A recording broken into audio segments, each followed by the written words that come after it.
Gaurko musika zuzenan telebista saioa grabatzeko Mikel Morenorekin egin dut hitzordua. Musikari andoaindarrak esnatu baino lehen diskoa argitaratu berri du.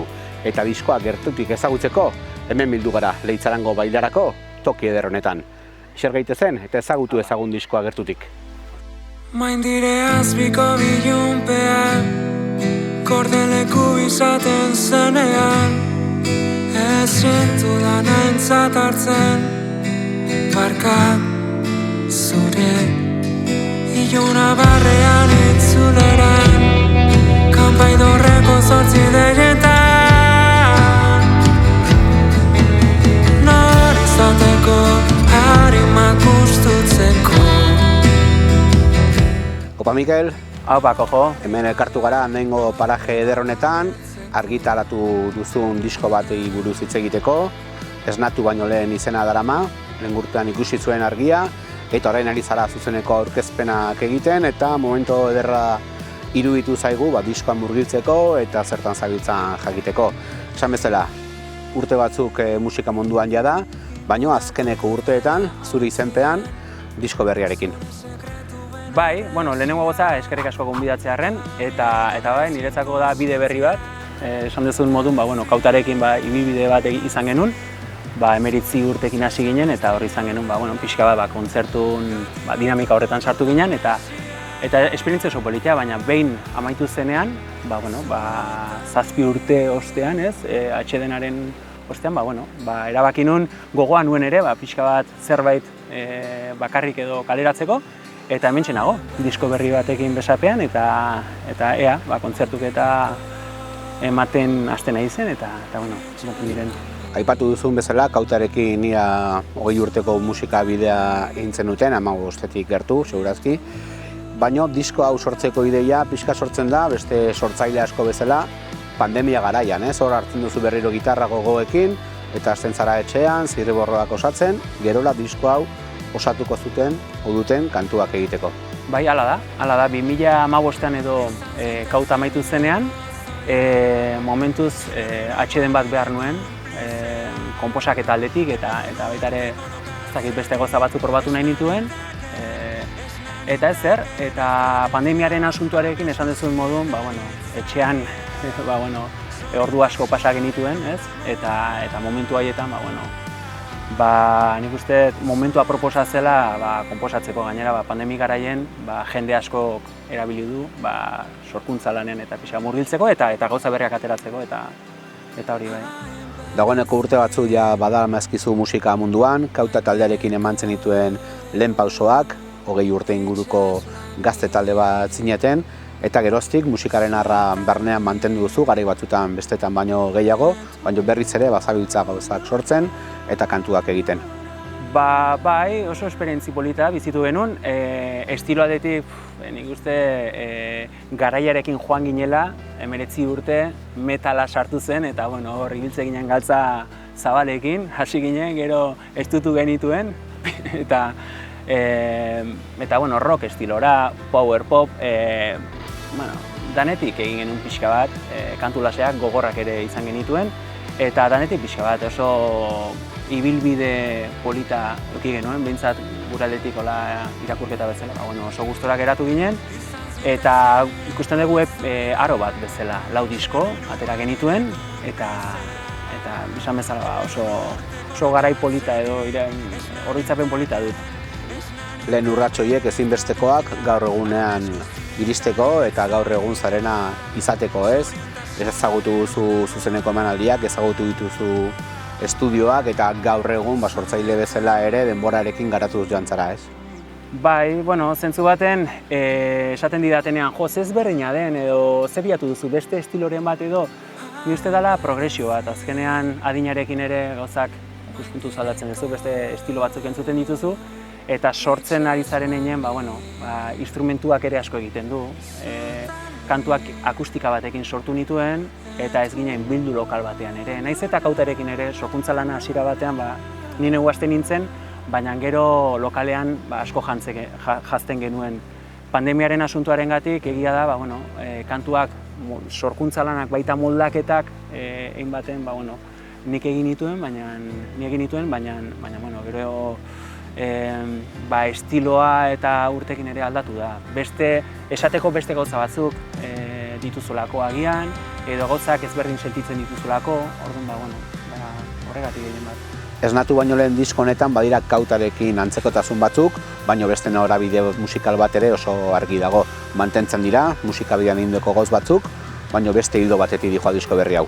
Bai, izan daiteke, bai. Gainera, hori komentatu didate, batzuk badatoz iritzi horrekin. Bai, ahotsa izan daiteke ari hori, power pop puntu hori, kutsu hori badago, oraindik Kautako diskoetatik, baina bai egia da kantuen estrukturari dagokionez ez dut oso gustoko gero eta gutxiago estruktura bat buruan izatea. Hau da, istorio bat kontatu nahi baldin badut edo emozio bat bideratu nahi baldin badet, horrek eraman behar dit horretara. Eta ez argi naukana zen kantu batzuetan behintzat, 5 minutu kantua behar badu emango diot. HD-nak eta guzti hori hor badago itsaslami kantu bat, eta badira diskoa esan dezagun, badago alderdi pixkat poperoago bat, eta beste bat edo alaiago bat, eta beste batzuk igual introspektiboagoak, nire emozioetaz hitz egiten duena, eta horiek agian hor librego sentitu naiz estrukturetatik kanpo eta gauza berriak probatzen, ez?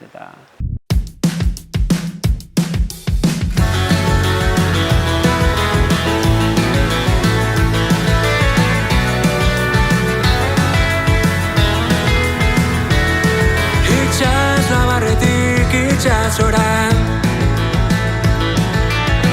jauzi batez aurrea hartu, neguko gaueko lotzenetan artirea soinak laztandu, deikari dira argazkiak elan, oroimenak giltzatu zaitu.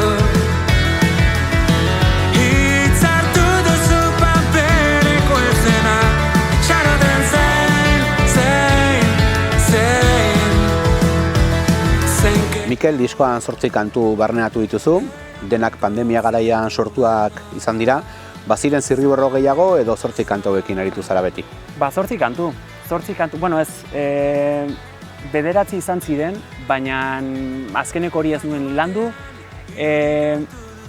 Ez gustoko ez nolako baizik, eta ikusten nuen diskoan osotasunean nahiko aldenduta geratzen zelako. Eta ikusten nuen 8 kantu nahikoa zela. Egia da gainera, konposaketa lanak gero azkenean neketxu egiten da, eta ikusi nuen 8 kantu nahikoak zirela. Naiz eta guk beti etorri gara 10 kantu edo 10 kantuetatik aurrera, ez? Aurrera hortik bera ematen du maketa bat izango balitz bezala.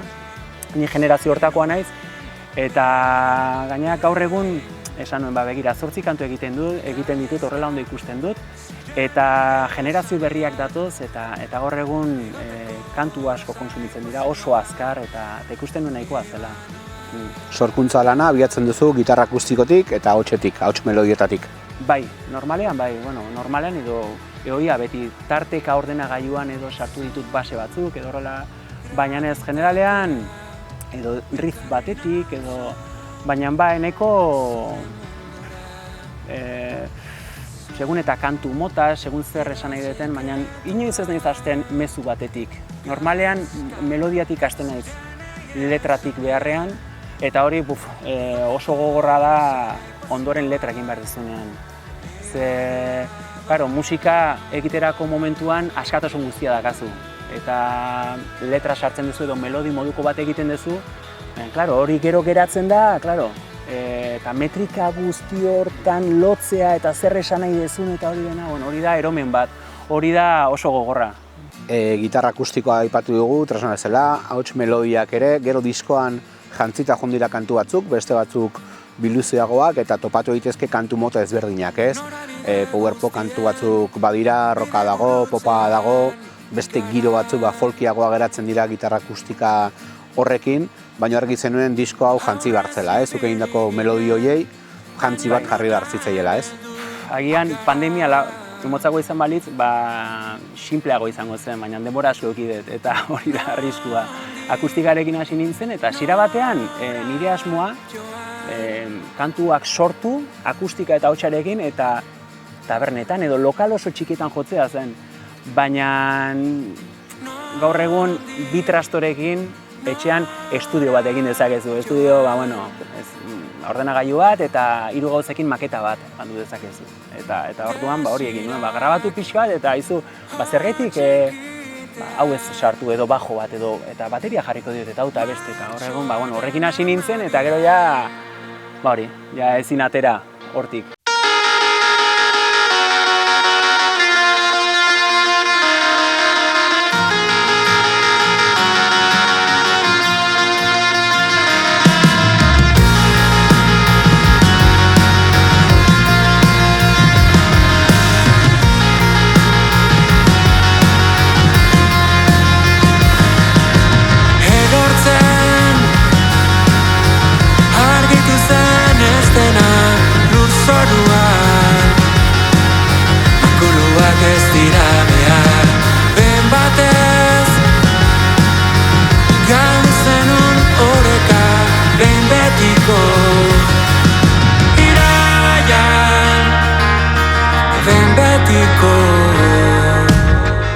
Diskoaren grabaketa zestoan egiten duzu, Gaztain estudioetan eta soinu teknikari bezala Einatu Gaztainagarekin.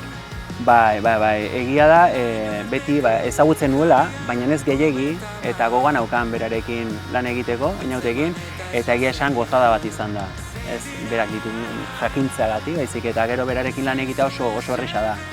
Eta oso eroso, sentitzen zea, ideia oso onak ditu ere, eta azkenean beste ikuspuntua da, oso gustora sentitu geha, eta sentitu naiz.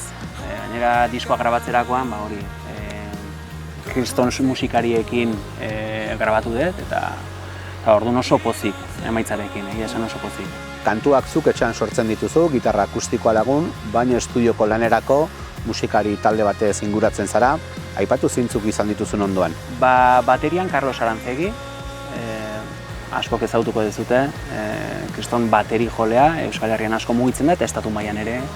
Gero Antxon Sarasua, berdina esango nuke, zarauztarra, bera teklekin eta sintetizadorekin egonda, Imanol Goikoetxea, gitar jolea, eta Adrian Elustondo betiko lagun eta kautako kide, eta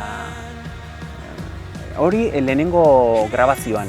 Hasiera batean hori da urrian hasi ginen eta 6 kantu grabatu genituen, edo 5, 6. Eta ondoren gehitu zen Txus Aranburu. Hori apirilean edo maiatzean grabatu genuen horren horretan. Berak sinteak eta teklatuak grabatu zituen. Beraz, 5 pertsona egon dira, 6 nirekin. Eta oso ondo, gero kontzertuetan adibidez, Ander Zubillaga gehitu zaigu, eta momentu zuzenekoetan bera egonda gitarrarekin. Imaginatzen dut, musikari bakoitzak ere bere ikutu emango diola kantuei, ez? Zuk hor duzu estruktura nagusia, gero bakoitzak jotzeko momentuan berak ulertzen duen bezala erabili izan duela bere instrumentoa, ez? Eta beharrezkoa da, ni ez niz bateri jolea. Nik euki dezaket, nik entzun dezaket bateria, baina eta kontzertu bat, ideia bat euki dezaket, eta baina hortik gero bera estudioan jotzea eta gaina zuk euki dezakezu ideia bat, eta gero hankazkora jarri dezake guzti hori, hori egon da estudioan. Pena eman dit ere, pandemiagatik lokalean denak bildu ez izana. Eta hori bai izan da pixat estresantea, ze etxeko lanak egina zeuden, baina gero estudiora joan eta banan bakoitzarekin egon, kantuak entzunda zituen, nik egindako maketa baina ez dugu halako denbora edo askatasuna eduki, gure artean kantuak gehiago begiratzeko, ez? Hala eta guztiz ere oso gustora nago emaitzarekin. Esnatu baino lehen, hori da diskoaren izena eta hori da imaginatzen dut biltzen dituena diskoaren barnean topatu ditzazkegun kantuen hildoa, ez? 8 kantu, 8 emozio dira niretzako. Eta emozio guzti horiek edo kantu bakoitzan emozio bat bideratu nahi dut. Beraz, emozio hori eutsi nahi nuen 3 zutabetatik. Batetik musika, nola ez? Azkenean diskoa entzuteko da, baina diskoak badu bere letra eta diskoak ere badu bere bere idatzia edo esan dezagun. Beraz, diskoak azaletik edo horrela ikusten badezu, jartzen du irakurri, entzun eta begiratu. Zergaitik, hiru ez dakit esan, hiru zutabe horiek beharrezkoak dira niretzako, pixka bat kantua zertaz doan eta kantua sentitzeko esan dezagun. Eta diskoa ateratzen baldin badegu edo hartzen baldin badegu, ikusiko dugu kantua entzun aurretik beti nik gomendatzen dut, kantuaren testimoniua irakurtzea. Beraz, horrekin, pixka bat, kokatzen zaitu istorioan eta gero hortik, entzuteko momentua, marrazki batzuk ere badira hor. Eta guzti hori da pixka bat, nis kantua sortzeko edo jotzeko momentu horrek ematen didan emozio hori pixka bat konpartitzeko edo.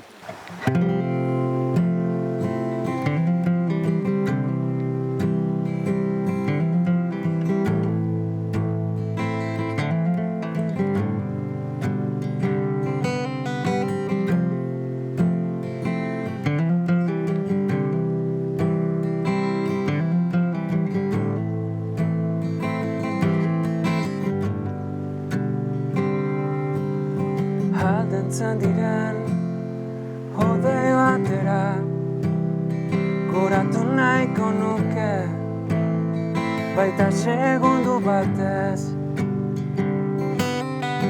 Hangaraieran horregi ezkorren paradiso eskuturek ziur badela ta itzule Diseinu ederrean bilduta dator, zuri koloreko digipakean bilduta, aipatu dituzu marrazkiak, hitzak, aipamenak, eta azalean zu eta bi eserleku. Bai, bi eserleku daude, estudio, diseinua Señora Estudiok egin du, Beñat, laguna dut, eta gaina diseinatzaile aldetik, egiten dituen diseinuak asko gustatzen zaizkit, eta ziur naukan, berarekin egin nahi nuela.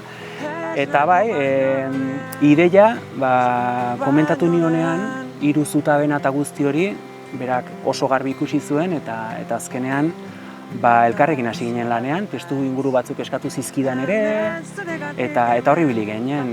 Neko gogorra izan zen, hilabete eta bi hilabeteko lana izan genuen bertan, eta hortxe dezute emaitza. Ongi, diskoa kalean, denbora bat bada argitaratu zela, dagoeneko hasi zara zuzeneko batzuk aurkezten, formato ezberdinetan taularatzen zara, alde batetik banda formatoan eman duzu kontzerturen bat, baina nagusiki akustikoan zabiltza azken boladan. Bai, orain hasiko gara akustikoarekin, ez noa bakarrik, Ander Zubilagarekin noa, duo bat egiten dugu orain, eta hasiera batean diskoa kaleratu nuenean eskaintzetako bat zan, disko boskotean mugitzea, baina baita ere biak elkarrekin mugitzea. Azken finean, errestasun gehiago dituzu bi mugituta, emanaldiak emateko ere. Azkenean 7 urteko atsedenaren ostean, ez da erreza, baita ere kontzertuak lortzea eta bikote bezala mugitzea ere, aukera bada kontzertuak ateratzeko batetik eta gero bestetik ere gogo asko daukagu elkarrekin formatu horretan jotzeko. Imaginatzen du, zuzeneko emanaldiak izango direla zure jomuga nagusi hemendik aurrera, baina zirriborro berriak ere badira? Disko bat bukatzen detenean, beti pentsatzen dut ez dut gehiago egingo, ez dut beste diskorik aterako. Eta momentu honetan,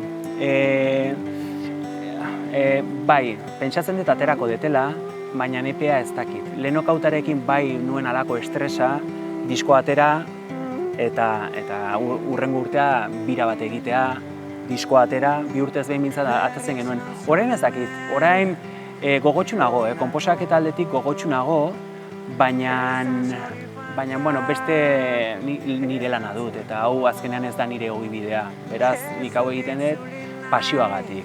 Asko gozatzen dut konposatzen kontzertuetan baino gehiago. Baina azkenean sortzeko momentuan sortzen dut partekatu nahi detelako, baina gero kontzertuak ere oso ondo daude. Eta kontzertuak eman behar dira, eta diskoa eskaini behar da. Diskoak erosten duen jendearen entzuten duen horrentza zorretan zaude. Kautarekin agian argi zegoen zein zen zure musika eremua, rock estena baten barnean zineten, gaztetxeak, aretoak, herriko jaiak. Mikel Moreno bezala, zein estena ikusten duzu zuretzako aproposa, onun egon daiteke egoki zure kontzertu bat? Bueno, segun eta ze formatotan mugitu, binaka mugituta areto oso txikiak izan daitezke. Izan daiteke, boskote bezala antzokietan eta horrelako leku lasaietan, eserita ikusteko kontzertu bada. Naiz eta plazetan kantu elektrikoak badira, diskoa elektrikarekin eta akustikarekin sortuta dago, beraz kantuek badute halako indarra, baina agian antzokietan eta horrelako lekuetan jotzeko egokiagoa da. Eta akustikarekin joan da, nik uste errezago mugitu gaitezkela herriko edozein txokoetan.